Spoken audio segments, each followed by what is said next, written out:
The Moon administration's policy blueprint for the coming 5 years was unveiled last week. And on the heels of the announcement, we're spending this entire week to a series of special reports on the 5 main policy objectives.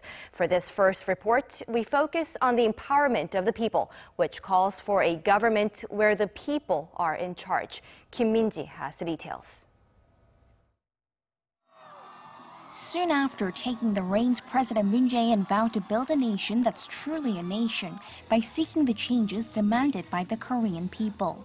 And one of the core pillars of his policy goals is to return the government to the people and empower them, where Koreans are not the subject of rule, but the owners of the government. 새 정부는 촛불혁명의 정신을 이을 것입니다. 국민이 주인으로 대접받는 국민의 나라. 모든 특권과 반칙, 불공정을 일소하고 차별과 격차를 해소하는 정의로운 대한민국을 만들겠습니다. The government plans to achieve this through 15 initiatives under 4 key themes. For starters, they plan to root out deeply embedded societal ills.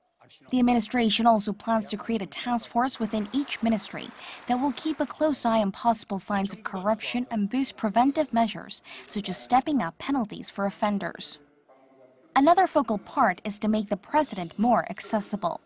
This calls for the relocation of the presidential office to near Seoul Central Gwanghwamun Square as part of efforts to enhance communication with the people as well as government officials.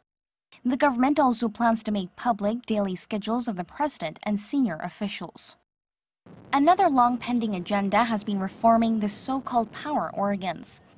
The prosecution has long been criticized for abusing its power by having both investigative and indictment rights. The government is seeking to reorganize the investigative rights between the prosecution and police. And to ensure a transparent and competent government, officials will get citizens directly involved in policy formulation and the implementation process. The government also plans to root out surveillance of civilians and strengthen protection of personal data. While going all out to establish a full democracy, experts have stressed that because the administration change was triggered by candlelight protests, the government is tasked with an important job of fostering peace and stability. The public can become dissatisfied or disappointed any time, so it is even more important for the government to get things right and run their affairs. But in order to do that, another part of the government needs to put more focus on personnel issues. President Moon needs to be able to put the right expert in the right place. On top of that, to create a truly people-owned government, the president needs to pay attention to what people really want, and this needs to be reflected so that people feel it and support the president. Kim Min-ji, Arirang News.